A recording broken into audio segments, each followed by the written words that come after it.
Good evening, everyone. For our last session of today's workshop, I am very pleased to welcome our speaker, Mr. Joseph Rajkumar from Michigan, USA. He is currently working as a chief engineer with Adient US in Plymouth, Michigan. He completed his undergrad in mechanical engineering in Bharati Dasan University, Tamil Nadu. His professional achievements include two US patents on vehicle seat buckle and electromechanical push button vehicle seat actuation mechanism. With an expertise in project management, tactical planning, design for manufacturing, design for cost, and failure mode analysis, he has garnered more than 20 years of experience in the automotive seating systems, which is also the topic for his today's presentation, as he will be sharing his expert opinion on product design and development of automotive seating system. Please help me welcome Mr. Joseph Rajkumar.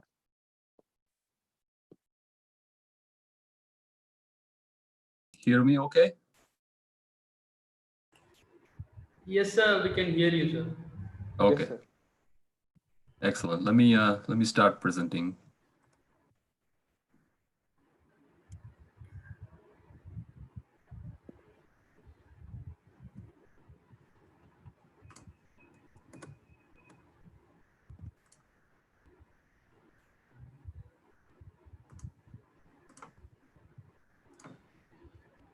Can we all see my screen and hear me okay?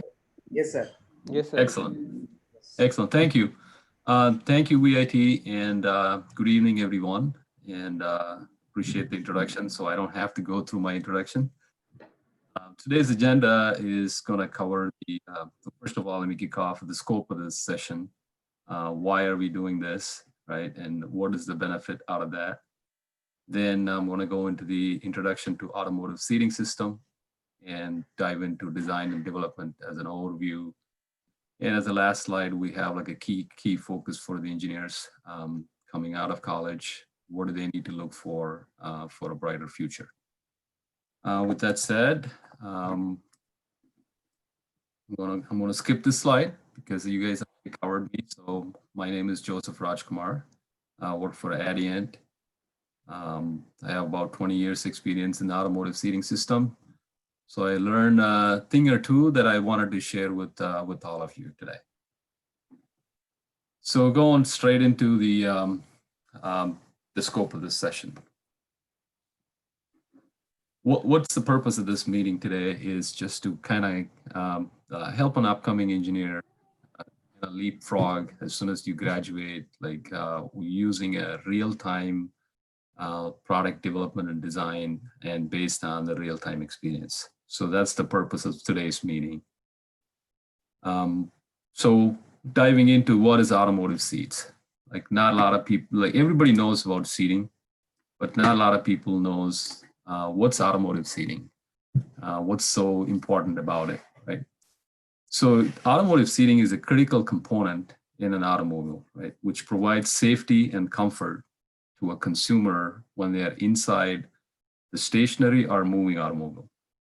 So it is not like our regular sofa or couch. It is very critical for occupant safety because as we all know, the automobile nowadays is getting faster and faster, right? The safety standards increasing. So the seat provides all of those and also for a long-term comfort. So that's the automotive seating. So that's the difference of any seating versus automotive seating. Going to just kind of like a kind of overview, just kind of showing a reference here as SUVs. They have like a 6-passenger vehicle or a 7-passenger vehicle. On your left side, you can kind of see the configuration. So we have a driver, passenger, mid seat, and then you have a third row. Have a two occupant mid row configuration or a 3. It can depends on the vehicle size and the configuration. So that's the high level overview. So we're talking about 3-row SUV and going down to the individual seat anatomy. You can kind of start with the outside material, the trim, either if you have a cloth, you have a vinyl or a TPU or a leather structure. And so we have a headrest, we call it headrest, it's the head support, and a backrest is the back support, and a cushion is for your seating comfort. And going down deeper inside, after you peel the skin off, then you have your foam is the shell that gives your comfort. Then you have the structural components. You have a back frame, cushion frame, suspension system, lumbar support, your mechanism for your seat back adjust for a recline, and the seat travel for RAF adjusters, and the headrest frame for a head support. So it's just kind of like a high level overview, kind of peeling off the skin and see what's inside the seat.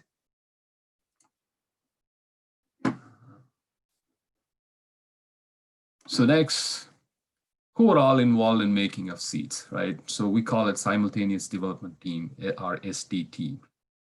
So the seating system is a complex system.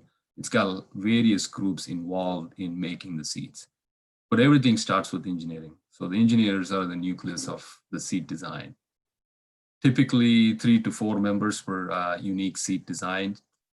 Starts from the chief that actually in charge for all of those, like all 3 rows, for example, here, that will be in charge. Then you have each for row, you have a person in charge, and under him, you have a product engineer, design engineer, and a designer that goes with it.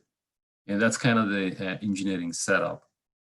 Then, you can have validation team, quality team, manufacturing team, material management, and the program management, of course, the finance and sales group. All of these groups combined, called Simultaneous Development Team, is in charge and responsible for making those seats. So going back to the engineering group again, we are the one involved from the beginning of the project all the way to the launch. And of course, so when you're involved right from the beginning to the end, you have a lot of power, right? So the more power comes with very high responsibility. Project and product success depends on engineering performance. The company reputation and customer trust depends on engineering. So I don't have to say anything more. Engineering is the key, and we're the one actually making this happen, and we're the one gonna make that success. So that's very key. I just wanted to convey that message, the importance of engineering. Okay, with that said, I want to go to the next emphasis slide. It just kind of says like who plays a big role and influences the most, right? So if you look at it, for a product design may only account for 5% of a product total cost. For a given cost, you have a product design, you have material, and you have a labor force to build this. Then you have an overhead for a factory and all of those stuff. So if you combine all of those, the consideration is only 5% for the engineering as a product design, but the design makes 70% of the profit, or like it can influence 70%. So depending on how well we perform or how poor we perform, the impact is going to be significant. So that's why I wanted to emphasize the product design is critical. It is and a driving force in the manufacturing process. So it's very critical that designs are done right at the first time. So we have to avoid making mistakes. The more mistakes, the less mistakes you make, better performance and more profit. So that's the key message. So kind of keep an eye on that one. So diving into the key activities. So as soon as you have any project, everything starts with tactical planning. So this just kind of gives you like an overview of what is tactical planning for a product design. For this case, for a seating, typically takes 4-year development. This is a typical development cycle. It starts from like I broke down to like a year by year. Like a first year is all in feasibility phase, and the second year is basically the design verification phase, and the third year is a production validation phase, and the fourth year, of course, is the launch phase. So it's kind of give the overview, so this is not specific to product design. So any type of seating or anything, any type of development project, you would always start with the tactical planning. And depending on what field are you going to be in and what product you're manufacturing or designing, everything kind of falls in this kind of category. So in the beginning of the phase, before I get into the detail, I'll kind of show you some of the icons, what I'm showing here. So anything with this circle here, we call it a do loop. Depending on different companies, they have some form of expression. It is called plan, do, check, act. It's the PDCA. I think Toyota calls it PDCA. What does that mean is everything starts with the planning, and you execute the plan, you check the activity, make sure that gave the right results that you anticipated. And if it is, great. If not, go back to this again. Like you go back to the drawing board, do that again. So it's called do loop, or like you do in a circle. So that's what this icon represents. So for every phase, you kind of have to do this iteration to make sure you perfect your design before you go on to the next step. That's what that means. And also, I'm kind of showing a little graphical expression of the design changes versus the cost. So throughout the development, right from the beginning to the end, any design changes that you do, and I'm kind of showing the cost kind of on the y-axis. Less cost up until the design verification. The best case scenario is a feasibility phase. You can change so many times within this period. It doesn't cost much except your time and your simulation or whatever you use at that time. As soon as you start making parts and you do the changes, the cost kind of goes up. When you reach the point of a production validation period, you can kind of see the cost is going to go drastically high, especially when you reach at the launch year and you have to change it, the cost is going to be expensive. This is where I kind of mentioned it, like, how design is like influencing more, like it's 70%, right? So you wanted to minimize the changes, and all the changes needs to be contained in the first year of development. That's where we come into play. The engineering excellence is actually in the first year and a little bit of the second year. You don't want to be doing any type of changes passing the 33 or fourth year. That's going to drag the whole overall profitability down. So with that said, just go into the high level. So everything tactical plan starts with the milestones. Like, what do you want to achieve? Like, it's backwards. Always starts with when is this project going to be launched? So let's say this project is going to start the August sometime. So you kind of backwards. You call, so before the mass production, we call it MP is mass production. All the PPs are pre-production. So they will have a pre-production, multiple phases depending on what product and what OEM you're going with. And you kind of have to backwards. So for every one of them, you need some kind of an activity. So that's what it shows on a critical milestone on the top. Then going down to the individual categories. So for a seating system, of course, it starts with the styling concept. So the OEM, the original equipment manufacturer, gives you the shell or a clay model. From that clay model, they'll give you the surface of the seat, like how the seat wants to look like. So it's kind of like starts with the dream, and the marketing, like this is the best shape and styling that will put this particular vehicle in an upper end when they go to the sale. So that's kind of where the starting point, the styling, right? And then on the next column, I have like a tooling system. Then you have engineering deliverables of drawing release and some of the activities. What are the activities we do? And the last one is the verification one. So this is kind of like a high level swim lanes, we call it. Each one is each swim lane. Everything is tied together.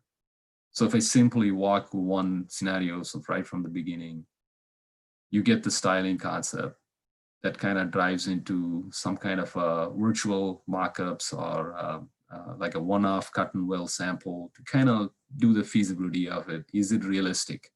Because from the dream and a styling, you have to make it practical. So that has to be manufacturable. So that's the key activity from here. And also there is a lot of structural components involved. So everything has to start designing it. So that's why I put CAE upfront is all simulation here. So in this phase, all you're going to focus is on virtual world. You use your capability from simulation and the simple mockups to verify The concept is feasible or not. So that's the purpose of the feasibility event. After you do multiple events, and you actually release a drawing for a prototype. So I'm going to go to the detail of that one. So this is the phase one, first year, right? So everything starts with specification.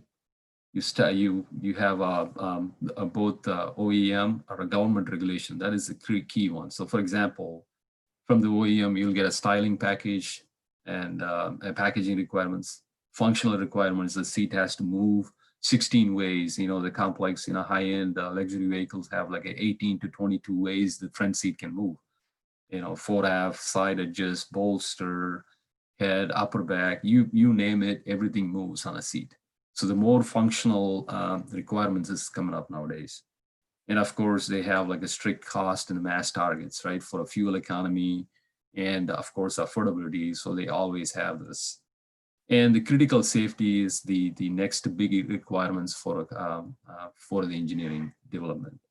Then of course, the comfort and feeling targets. Then they will pick the seat fabric choices, then the critical milestone. This is what you get in the beginning of the project. So this is how it comes up. Partly comes from the OEM, some of them based on the local government regulations. So like a US, you have a federal FMVSS for motor vehicle safety standards. There is a bunch of regulations that I will go through. So that's what I'm trying to say. It's like, so for motor vehicle standards, you have a headrest. So you have a specific requirement for a headrest. Like, what is that headrest supposed to do? Then you have a seat anchorage strength. So every occupant sits on a seat and there have to be a seat belt and there is a requirement for it. Then you have an occupant protection for a crash. Then you have like a child seat. If you have a child, you put in the child in the seat and there is a specific requirements the seat has to meet. Then there's a lot of requirements for the crash. Also, when you have like a luggage, so you throw some luggage, you drive around, you run into a crash, the luggage is going to impact the seat and the seat has to protect for it. So if you look at it, there is so many regulatory requirements the seat has to meet. So it's very critical. There's a lot of things involved. So that's your input.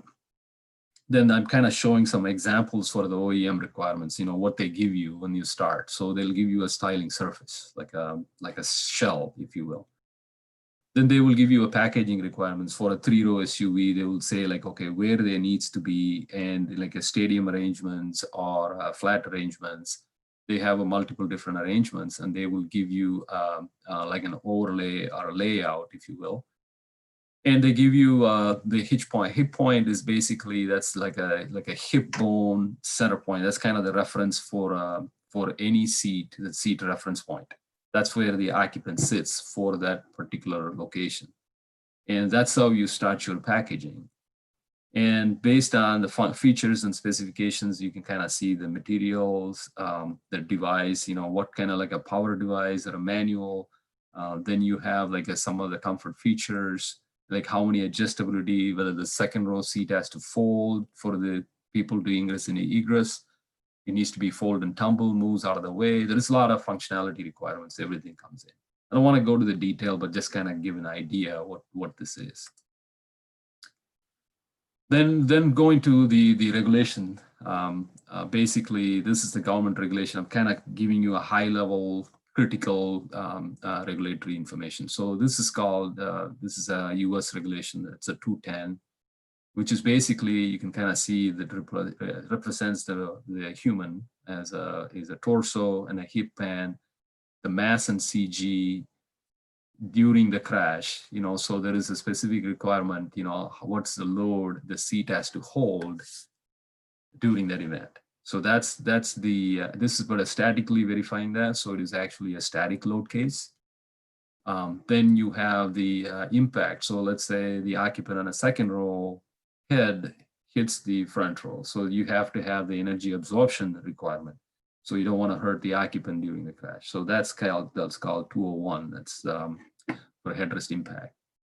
Then you have a luggage retention that I was talking about. So you have, there is a specific weight, it's a 18 kg mass, 2 blocks, about 300 millimeter cube, and it's spaced 200 millimeter apart. And there is a specific velocity that has to hit.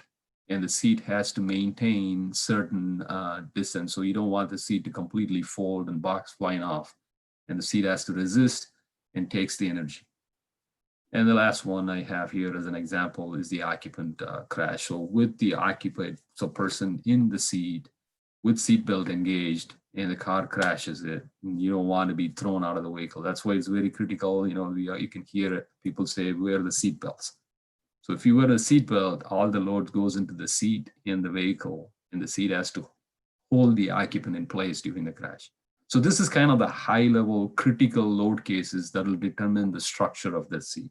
That's why I'm kind of showing this as an example. There is so many requirements. The regulation and a marketability requirement comes into it. But in a nutshell, you start with the requirements.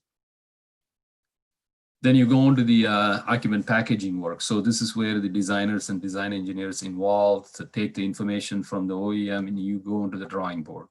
You start packaging the mannequin. So you have the skeleton of a human that represents, so you have a various different sizes. For a US standards is the American male 95 percentile. That's the biggest male. It's called AM95 dummy that we have to package. And there is a specific requirements for the comfort and for achieving the hit points, right? Because you're involving comfort and also safety. The seat foam has to hold the occupant. The occupant has a specific mass. It needs to hold it in place to hit this one. So you have to tune the foam formulation and the firmness as well as the density, so you can give the occupant the desired location after they sit on the seat. Once he is in this place, you need to make sure for a comfort, you don't want any hard points close to the occupant. So you have to kind of have some kind of a zone that you need to start defining. So the way that it should start from the human, and you have the shell for the foam, and then you have to define where the structure is going to be. That's going to do the most of the work for the safety. So you're kind of start giving the boundaries for each component on a seating system. It starts from this packaging. So this is where the designers and design engineers have to sit and do an iterative process of defining where this occupant sits, where each component is going to go, and then we give that envelope or the packaging room for the structures team, or one of your guy in your team is a structure guy, and he's going to be start putting those pieces together. So that's the purpose of this layout, and this is very critical in the beginning of the stage. Then we're going to the DFMEA. So this is a critical one. Please make a note. This is design failure mode. In defect analysis. This is very, very critical. This is a living document. As an engineer, this is your key Bible, if you will. You have to hold on to it. And it starts from, I think most of you are familiar with this one. I think it's probably like kind of touched in your curriculum. Basically what it does is it's like, okay, what are the failure modes and the occurrences, right? So for any given design you start with, it always starts with some type of failure. Like what if scenarios, this can go wrong, right? If this goes wrong, what happens, right? That's what, as an engineer, we need to start looking at it. For example, here, and I'm showing the structural, so the seat system have to provide structural integrity. That's the function, right? And what could go wrong with that one? It exceeds deflection, right? Basically, this can go beyond what is required. And so if it does, it doesn't meet or maintain the required load. So that's the failure mode. The effect of the failure, what happens if that deflects? Occupant can get hurt. That's very critical. And it does not meet some of the safety regulation. So that is the effect of this failure mode. So what is the severity of the failure mode? Anything that involves occupant injury or a type, it's very specific to human, the severity is 10. That's the highest you can have. That is the safety. It's very critical. So that's why this is the inverted delta shows the safety symbol. What causes this failure mode? So basically the seat mechanism have the latch system or mechanical locks, and that does not hold the required load, and it deforms under load. So it is not capable. So the occurrence of happening is 4, let's say. Then you have like what are the current controls you have to mitigate this. So you start with that first, then then you need to think about, okay, what are the controls that I have in my hand to mitigate this before I start testing it. So it's FEA, right? You start with FEA, you design it, you check it, make sure that you optimize the structural, the thickness, the material selection, everything happens in this FEA to make sure that you can actually predict it and spec it accordingly so we can minimize all of these. And then you have a design reviews and tolerance stacks. Then you have a manufacturing reviews, like how this can be manufactured. And then you have the input from in body or a rigid fixture, and you have a fastener layout. So if you have a back frame and a cushion frame, you have to have a proper joint, and you have to design the fastener that joining those two components together is appropriate. And then dimensional studies and material engineering. So these are the controls in your hand, and you can detect it. The next phase is what kind of a design control detection. Prevention is here, like whatever I said is a prevention. Then how do I detect it is actually a physical testing. So you have a DV testing and a PV testing. So once you do all of these stuff, and you can kind of gauge it, say where it ends up as a score of 80, let's say. So we typically have 70 or above requires an action. So even with all of these stuff, you estimate it, you have RPN is 80, that means you need to do something and go back again. That's what this means. So this is kind of the high level and the DFMEA that you're going to have to use it for every one of them. And go into the simulation detail. So what happens? So let me go quickly. So after your regulation here, all your regulation, you start packaging and you start defining your structures. You do your hand calculation or whatever based on your load cases. You define your structures, what material, the size, and do all of these stuff. Then you jump into simulation. So this is the simulation example I'm showing for the. This is a 60% double occupant mid-row seat frame. And this represents the lap and shoulder, and you do the simulation. Based on the simulation, you understand your current material, how it behaves, how it deforms, whether it meets the requirement or you have some type of failure. So you kind of go back in the do loop, you start changing the thickness or material or shape or form, and you go in this loop to make sure that it meets the requirement at the end. So that's one particular one. The next one I'm showing as an example is the luggage retention. As I said, like there's 2 boxes hitting the frame, and it has to maintain the deflection requirement. So that's what this simulation example. So you do the same thing. As you can see, one of the countermeasure you apply may or may not impact or negatively impact the next load case. So this is where the do loop comes in. So every time you change something, you need to go back and check how it's manufacturable, how it is manufactured, and also what is the impact of the other load cases. So it is the do loop. Then you have to do, for a manufacturing standpoint, you kind of have your CAD for all those images, and you see virtually assemble this component, like how these parts are going to go together, right? That's very critical. As a designer, we sit there, we look at it in a CAD, everything goes nice and perfect. But if you don't know how it's all going to be assembled, it can turn into a quick disaster. So it's very critical as a designer needs to start thinking about, like, okay, I have this design, it meets all the requirements, but in the same time, how am I going to assemble this, right? That's very critical. So they start assembling this one. So you virtually do this. You have this kind of review with your manufacturing team and get their consensus on like how it's going to be held in place when they shoot this bolt, and how are these each and every component is going to go together. Then how am I going to finish with the plastics and some of the garnishes, and how the foam and trim is going to be attached and gives the final appearance you're looking for. So we call this is a virtual build event. So this needs to happen in conjunction with your structure designing, simulation, everything. So kind of like coming down to boiling down to the end of the first year, in a nutshell, for a feasibility phase, what do we do? So you have a design review, you have a cut and weld samples, comfort virtual analysis, FEA. Then once you have an FEA meets it, then you go back to the mass optimization because you have a mass target to meet. Then you have to have a design for manufacturing. So you go, you're reviewing with the manufacturing, is there, my design is manufacturable. In parallel, you have to do design for cost. So when I say design for cost, what's that mean is every time you have some shape or structure that you need to come up with to meet the requirement, you need to ask yourself a question. Is this the best scenario? How do you do that? So you can put a tube or you can put a stamping component, and you have to estimate it. Okay, if I have a tube, it's pre-formed tube, I have to bend it to form it, which is how I'm talking about here. Or I can make a stamping component that does the same job. Then you have to make a judgment which one is going to be cost effective. That's called design for cost. So you have to have like a pew or a decision matrix for everything that you do.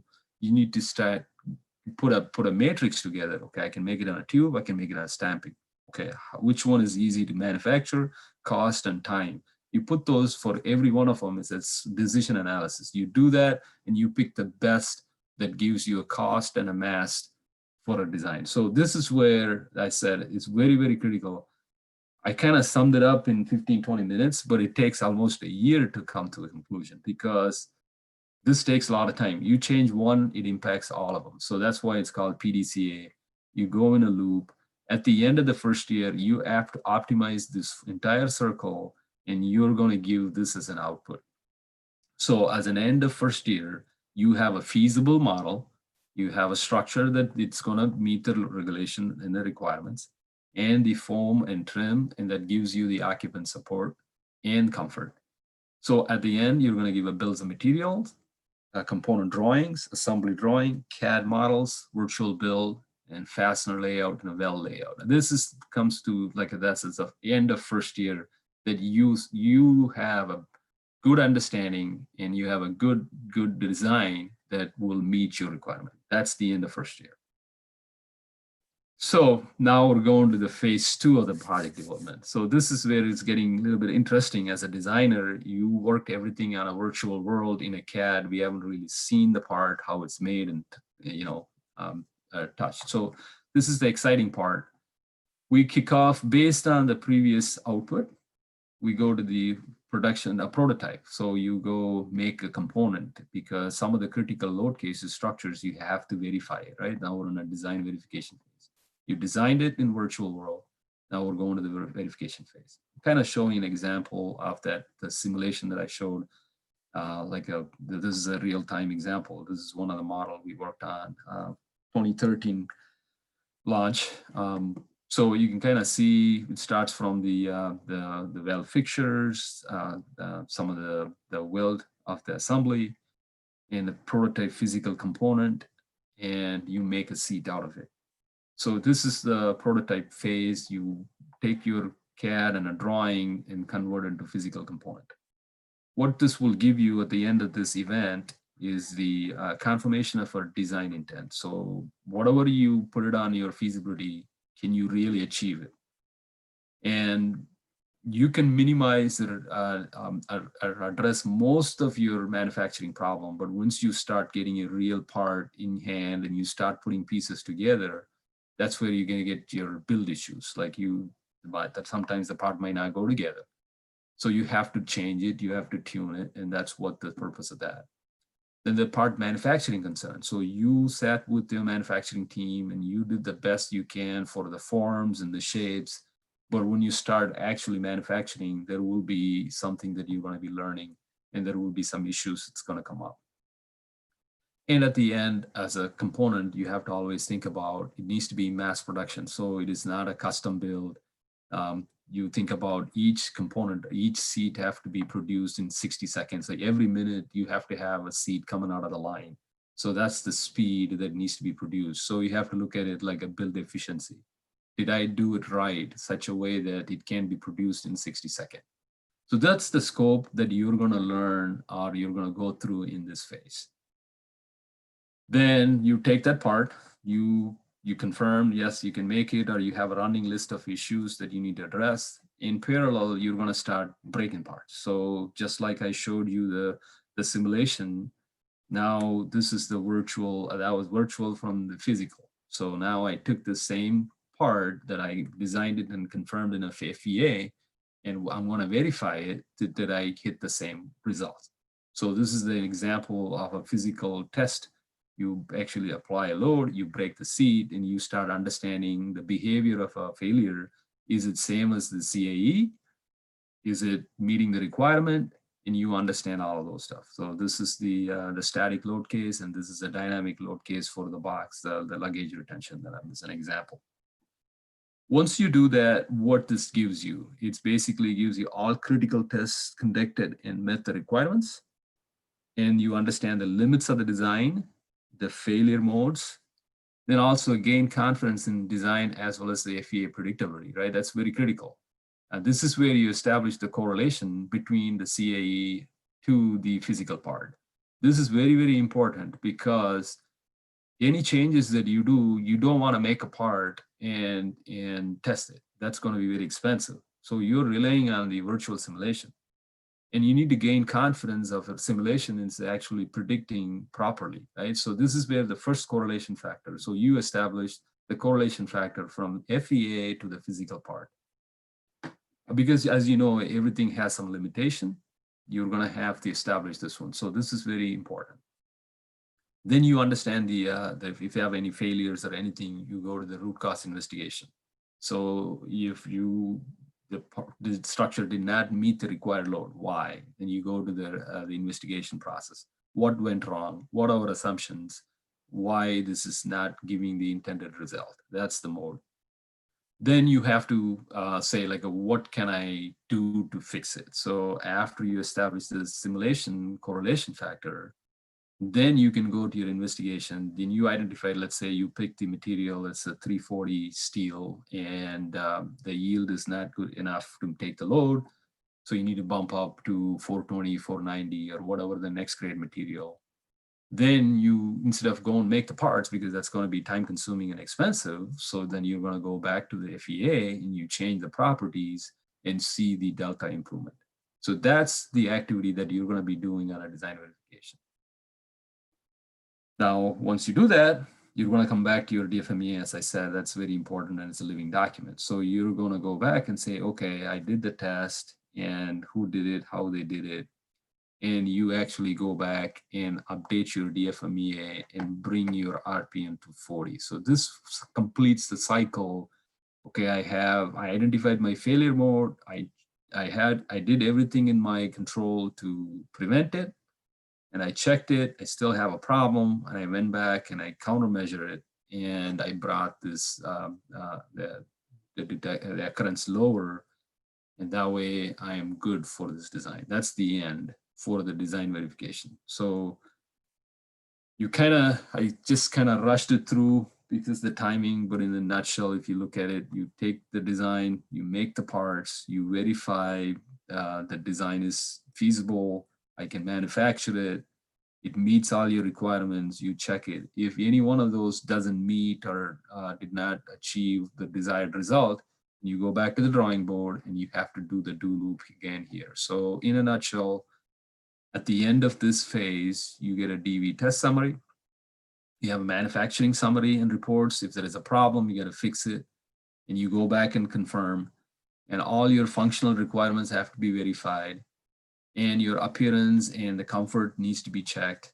And at the end, you have a physical part. So you do the mass summary and a cost summary. And if any one of those doesn't meet your target or requirement, you're going back and fix it. That's what the second year is, the design verification phase. So at the end, what it does, like based on this, you basically, if there is any changes, you're going to re-verify this, and you got to go through the same do loop. The goal is to gain confidence that design will meet all the required specification before the production release. And I kind of put this one in a bullet point in the future, because everybody is kind of cutting the cost down. So most of the OEMs wants to eliminate this process. So basically they want the virtual world to the production world. minimize the design verification. If you look at it, you're still spending money making prototype parts, doing parts crash, and you go back and modify it. So they wanted to minimize the entire year of a design verification, and so they can save a lot of money. So the push is you rely on virtual capabilities. So there's a lot of pressure on a design and engineering to make sure that you do a good job on the phase one or feasibility time. Everything rely on virtual, then you go straight to production. So you skip the entire DV. So that's going to be the challenge. And it's just already started coming in the industry. And just kind of give you guys where the world is heading. So when you're coming out of your college graduation and you start an industry, you're going to be in that situation where you are going to have to rely on a simulation and you go to production. So it's a lot of risk, but it's rewarding. So that's the message. So at the end of this the design verification, you're going to have a production release. This is a key release and a key deliverable for an engineer. You're going to give a bill of material, component drawing, assembly drawing, CADs, and all the one that you did on a prototype release. Now you're giving production release. In order to do this one, you have to be 100% confident that this design is going to meet your requirement. If there is some issue or anything, as I said on the beginning, any change that you do in this phase, it's going to be really, really expensive. So that's the message. So in a nutshell here. So once you do the production release, the similar form that I kind of showed on a prototype phase, now we are going to do the production phase. The tooling is going to be production because the production is for 5 years. Let's say the volume of this car, you have to make like a 200,000 vehicle a year, like, right? So for the life of the project or whatever may be the scenario, the production fixtures, the tooling, this is a hard tool that has to produce millions of parts. So this is a expensive tooling and expensive process. So that's why we did this 2-year worth of work to make sure that once you release this engineering drawing, this is kind of critical, and they're going to cut the hard steel and hard manufacturing tools. So for example, here, this is a production, like a laser welding, whatever technology you apply, and you do that for your structures. Then you go into the mass production setting, you can kind of see the seats coming in line. So because every seat has to be produced in 55 to 60 seconds. So then you have to do that production validation. So all the prototype verification you did, you're gonna do it in a little bit of faster rate. And you have to make sure that it's manufacturable, it's assemblable, and at the end, it gives the desired outcome of the result. Right? So that's the phase that you're doing as a production validation phase. Then the next phase is critical. This is the production validation phase for PV testing. So this is the final deliverable for an engineer. As an engineer, if you look at it, the deliverables, you release a drawing. That drawing meets all your requirement and it can be manufactured. And this is your verification that whatever you did will meet your requirement. And this is the certification. This is the PV is the certification for this product. So when the vehicle is on the market, if any problem, this is the only evidence that it met all the requirements. So I'm kind of showing some examples of PV testing, like whatever I showed you on a prototype, I'm showing on a production, making sure that the production hard tooled component gives the same desired results that you intended. And this is the structural load case, and this is the dynamic impact cases, and some of the occupant protection. So basically you do test with the dummy, you crash it, make sure that the dummy is held in place. There is some criteria on a dummy to see what type of injury or the load it goes through on the neck, and the tension on a belt. All of those data that we collect to make sure that this seat design is met the requirement and meets it. So that's kind of the PV verification. It's kind of the similar way what we did on a phase 2, and we're going to redo that in the year 3, phase 3. At the output, all critical tests conducted and met the requirements. If there is any issue, you have to fix it, and you do this do loop at that time to make sure. But again, whatever you do here, you don't want to fail any test in this phase, because you do fail here, this is going to be an expensive fix and a time-consuming fix. This is not good for engineering.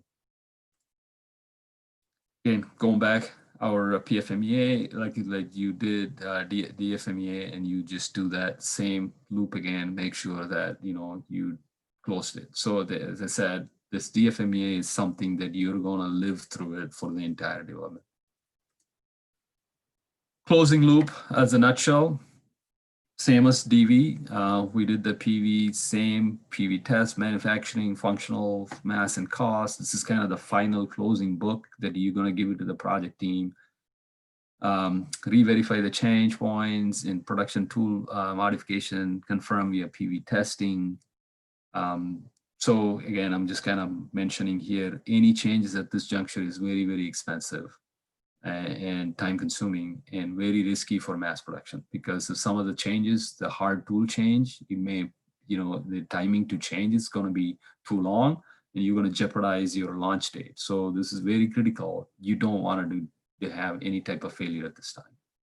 So upon completion of this one, your deliverable to the team is the report. So basically you're certifying that this seat will meet all the requirements.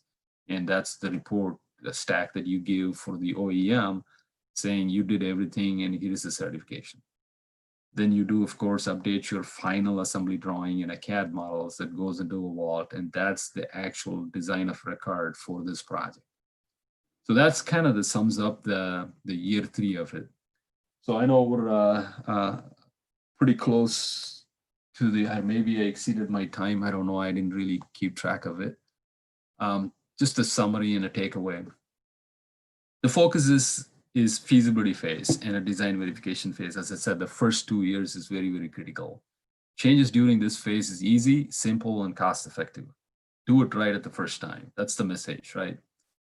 And use your apply hand calculation, free body diagram, GD&T, tolerance stacks before you start designing anything in paper. So you have a concept, you start looking at it, you start going to the drawing board, do all your engineering skills. That's where you're going to use all of those.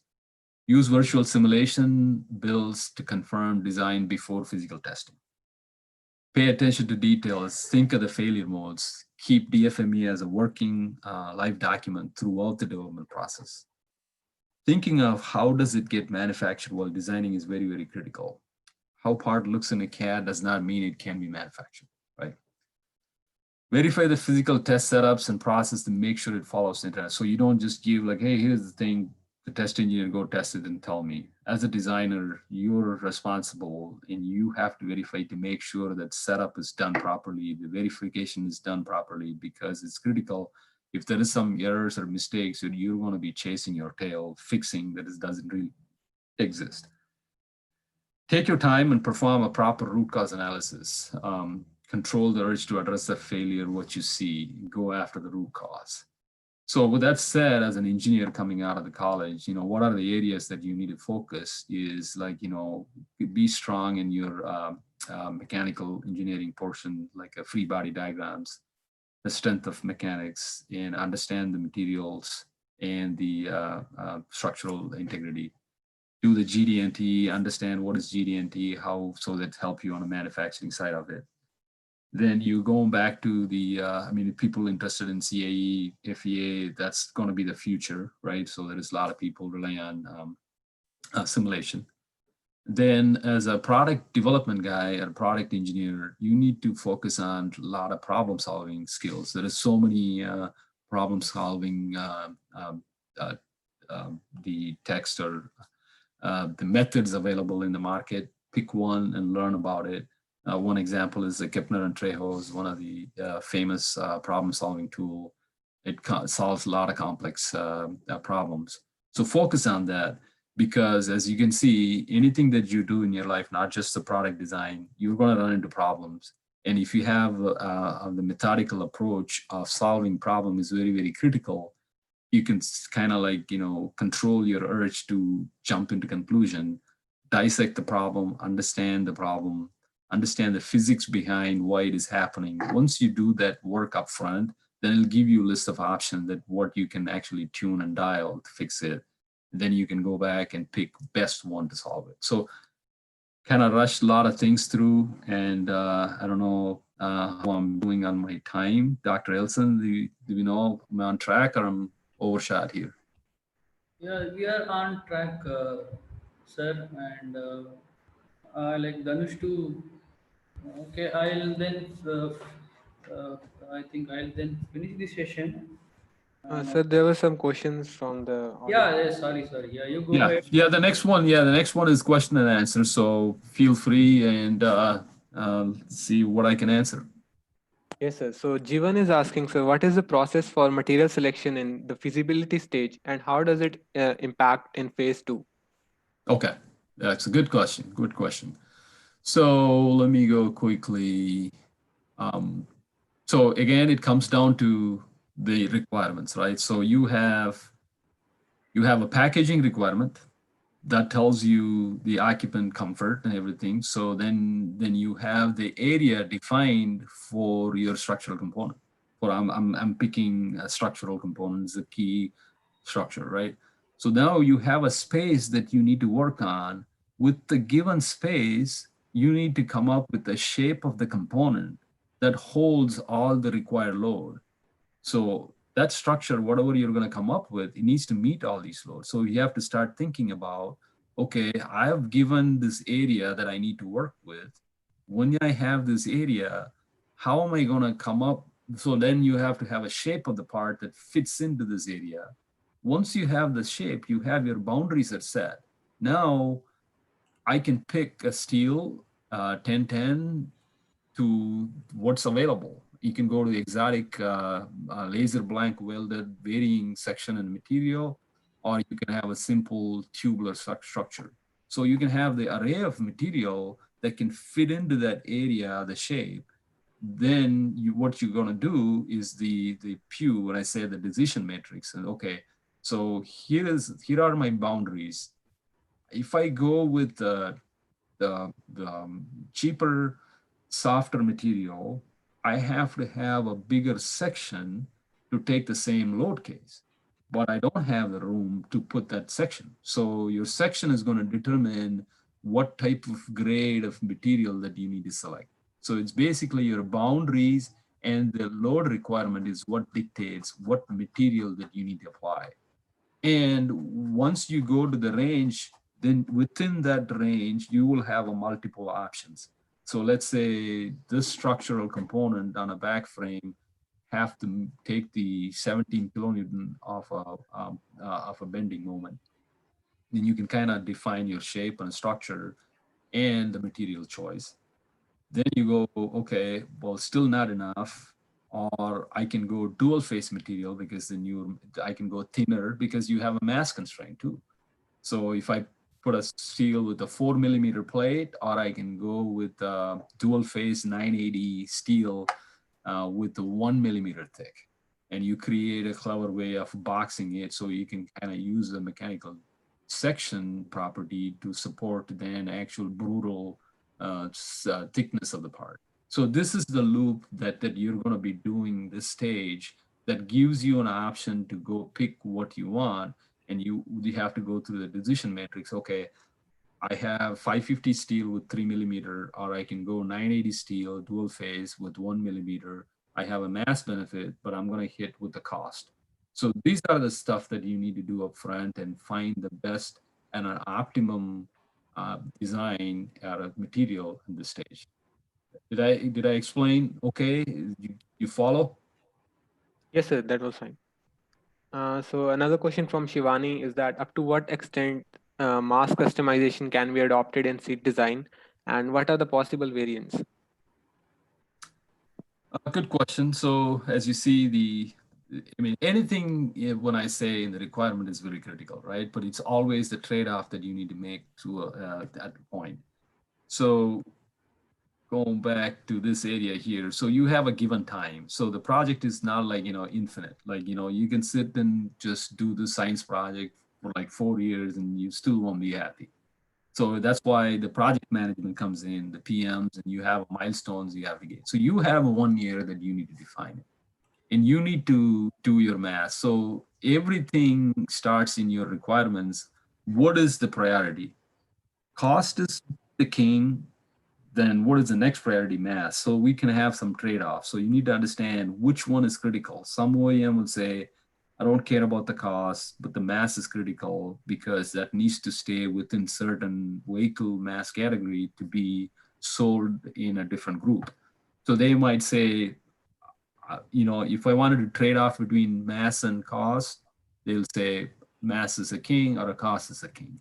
So if mass is a king, then you have the full power to optimize the mass. That is your important. So you need to go meet your design, then come back. What are the options that you can change to reduce the mass? And because mass and cost not necessarily parallel, it's the inverse, right? So sometimes in order to reduce mass, you need to bring an exotic material. The exotic material is going to cost. So that's the work that you need to do.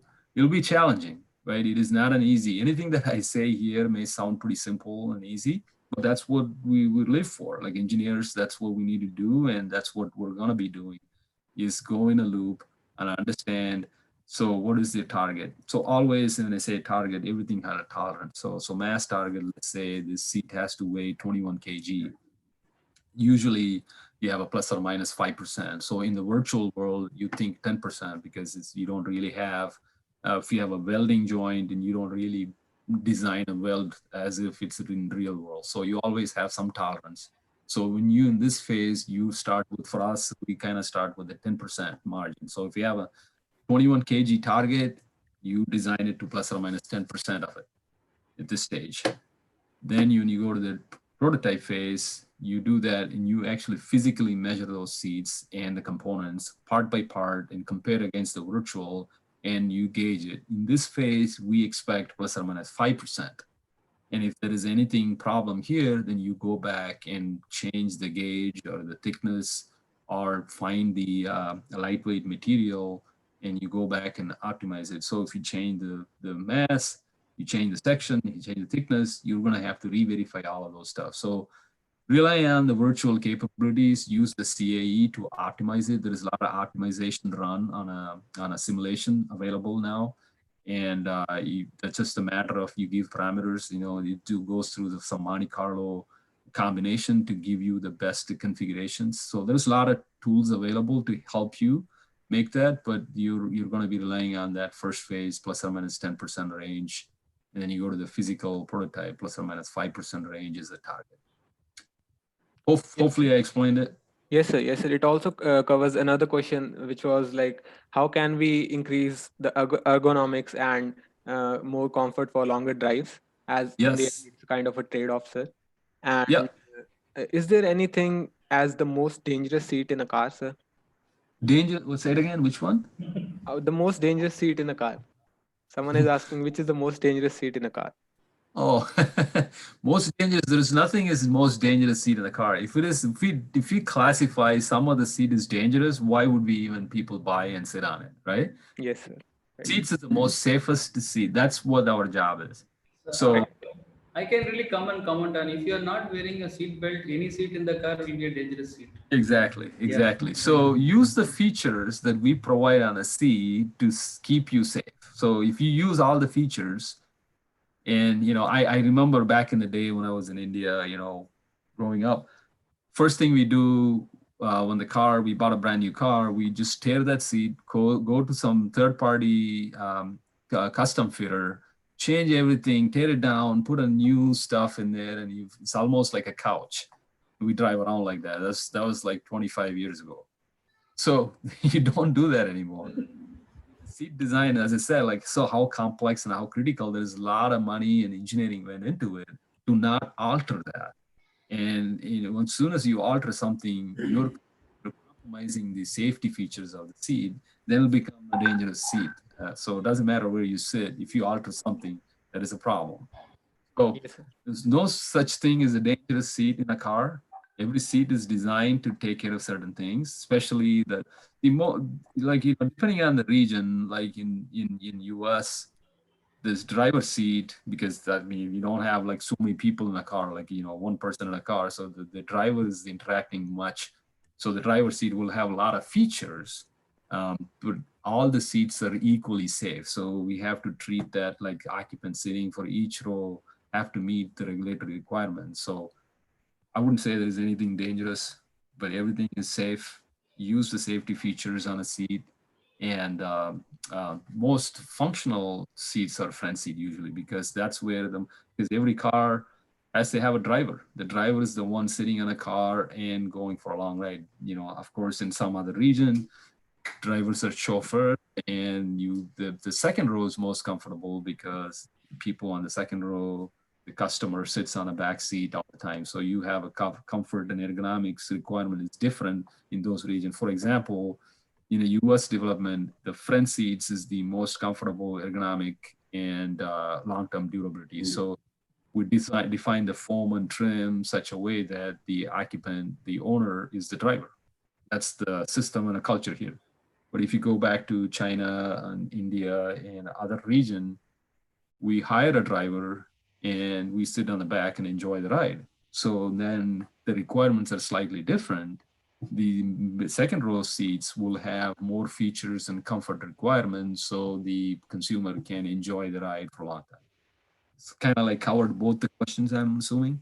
Yes, sir. Thank you. It was a really insightful presentation for the academia who are learning product design, sir. Now, I would like to switch to Renaud, sir, for a vote of thanks. So, thank you, sir. Thank you for this wonderful lecture. No, your talk was a really pleasant one, like the seat that you designed. And no, in terms of normal man's view, the number of efforts that go into the seats, no, they won't understand. But as an engineer, the efforts that you make, no, to do all these things, no, it is really great. And you are making an arc, not a seat. That we can tell you based on this lecture. And really you also focused on the role of engineers and the tools that you are using to develop a product, and also you focused on the usage of CAD and FEA that is getting used in industries. I hope our students take this session as an eye opener, and also they focus on all the tools that you focused on, and it will be really helpful for their future as well as for their academics. I really thank you once again, sir, for this wonderful and a pleasant lecture. And I also thank all the participants for being kind enough and being patient enough, to attend the session. And tomorrow we'll be starting the session by 10 a.m. So I like to join. I like all of you to join by 5 minutes before the start of the session. And I really thank you, everyone. Thank you for the speakers who have spoken today, and for all the participants. And also, I thank Savituj and Danush for making this great sessions. I really thank you. Thank you, everyone. Yeah, Thank you, sir. Thank you. yeah, appreciate it, Ronald. It's just thank you for the opportunity